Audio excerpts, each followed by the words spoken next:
Hello, in this example problem we'll explore the use of load combinations to determine the maximum bending moment and shear force that would be considered in the evaluation or design of a beam. The LRFD load combinations from the 2016 edition of the ASCE 7 standard will be applied to a simply supported beam under two different loading cases. For this problem, we are asked to find the critical factor design moment and shear force for the beam shown.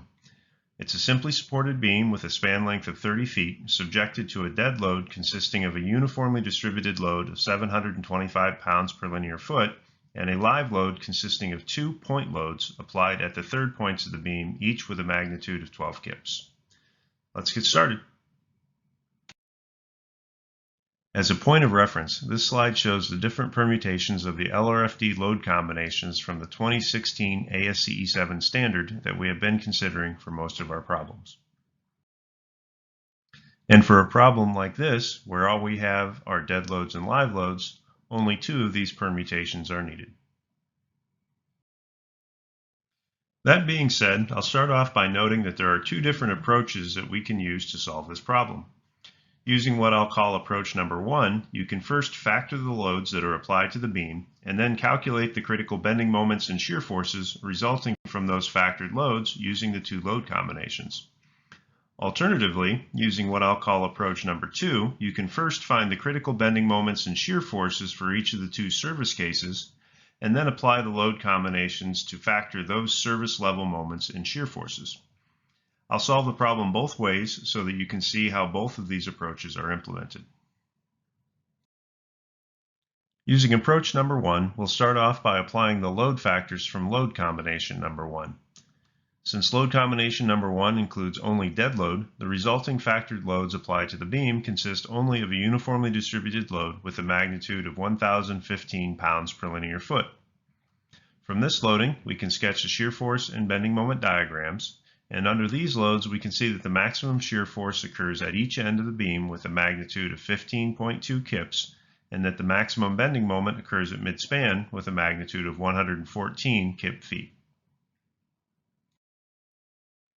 Still using approach number one, we'll now apply the load factors that are included in load combination number two. The resulting factored dead load has a magnitude of 870 pounds per linear foot, and the factored live loads each have a magnitude of 19.2 kips. Note that I use a subscript U for ultimate to indicate that these loads have been factored.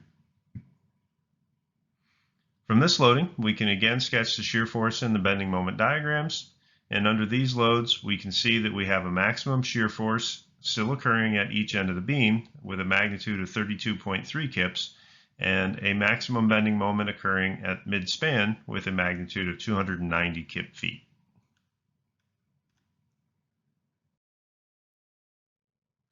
As an alternative to drawing shear force and bending moment diagrams, we also have other options for performing our beam analysis. On this slide, I'm showing a couple of pages from the AISC Manual of Steel Construction that include beam tables where shear forces, bending moments, and deflections are provided for many commonly encountered beam configurations and loadings.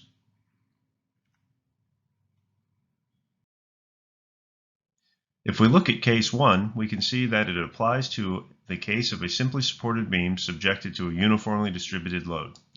From this, we can see that the maximum shear force occurs at each end of the beam and has a magnitude of WL/2, and that the maximum bending moment occurs at mid-span and has a magnitude of WL²/8. Case 9 applies to a simply supported beam subjected to two evenly spaced point loads.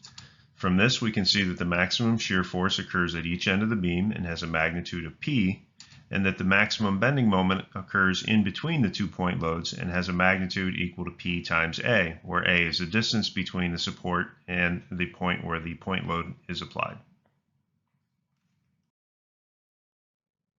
Considering the factored loading from load combination number 2, we can apply the equations from the AISC beam tables to determine the maximum factored shear, V sub u, and the maximum factored bending moment, M sub u. Note that the values that I calculated here using the equations match the values that we determined by drawing shear force and bending moment diagrams.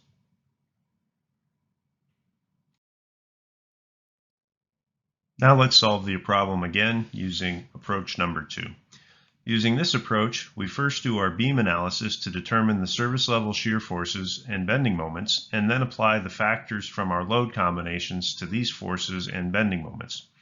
I'll start off by sketching the shear force and the bending moment diagrams resulting from the service dead load, and then the shear force and bending moment diagrams resulting from the service live load. Next, I'll rearrange these diagrams so that I have both the shear force diagrams on the left and both of the bending moment diagrams on the right.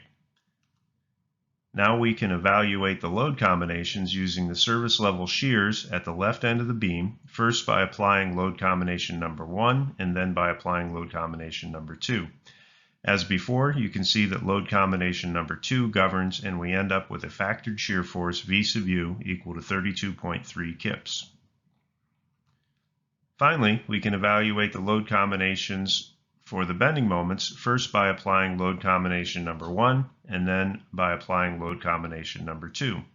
As before, you can see that the load combination number 2 results in the critical value of m sub u with a factored bending moment of 290 kip feet.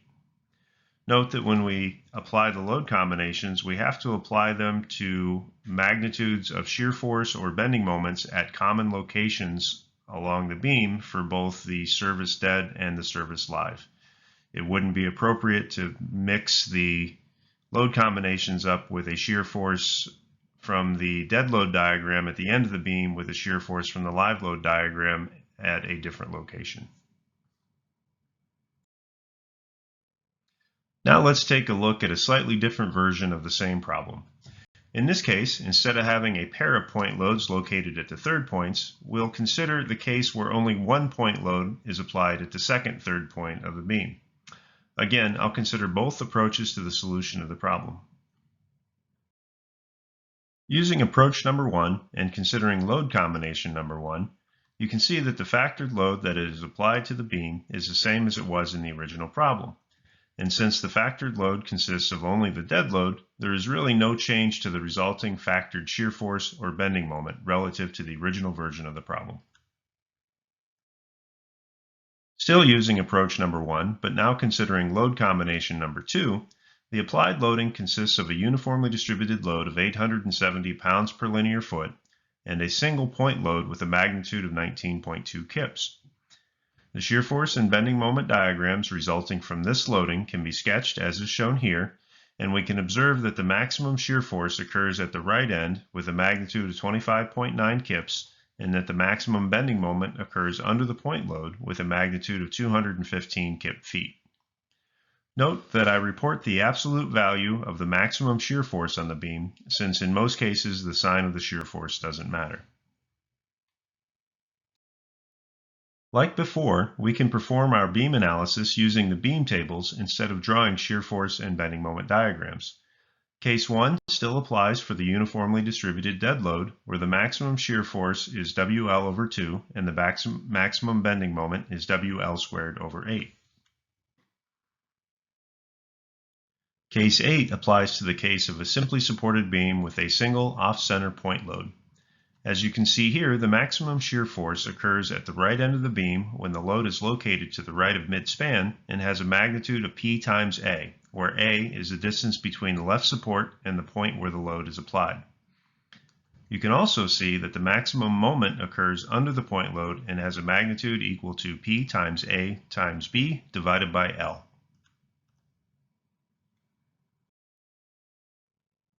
Considering the factored loading from load combination number 2, we can again apply the equations from the ASCE beam tables to determine the maximum factored shear, V sub u, and the maximum factored bending moment, M sub u. Note that the values that I calculated here using the equations again match the values that we determined by drawing shear force and bending moment diagrams. Now let's solve the problem again using approach number 2. We'll start off by sketching shear force and bending moment diagrams resulting from the service dead load, and then from the service live loads. Next, I'll rearrange these diagrams so that we have both of the shear force diagrams on the left and both of the bending moment diagrams on the right. Now we can evaluate the load combinations using the service level shears and moments. I'll consider only load combination number 2 this time. At the left end of the beam, we end up with a factored shear force V sub u equal to 19.5 kips, but at the right end of the beam, we end up with a factored shear force V sub u of 25.9 kips. Finally, we can evaluate the bending moments, but first we observe that the maximum dead load moment occurs at a different location on the beam than the maximum live load moment. If we first evaluate the load combination at mid-span, we have to calculate the live load moment at that location. Since the bending moment diagram is linear, we can use similar triangles to determine that the mid-span live load moment is 60 kip feet. Then we can evaluate load combination number 2 at that location and find that M sub u is equal to 194 kip feet. At last, we can consider the bending moments under the point load, first by determining the dead load moment at that location, and then by applying the load factors from the load combination.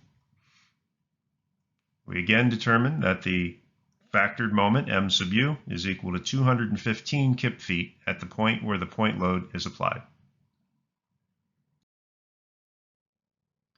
Okay, that wraps up this problem. In this example, we explored 2 different approaches to applying load combinations using 2 different methods of beam analysis, and we ended up with the same results in all cases. Note, however, that when we get into more sophisticated analyses, specifically second-order analyses where equilibrium of the structure is based on the deformed geometry instead of on the original geometry, that we have to factor the loads before we perform the analysis. But that's probably quite a ways away for most of you. Anyways, thanks a lot.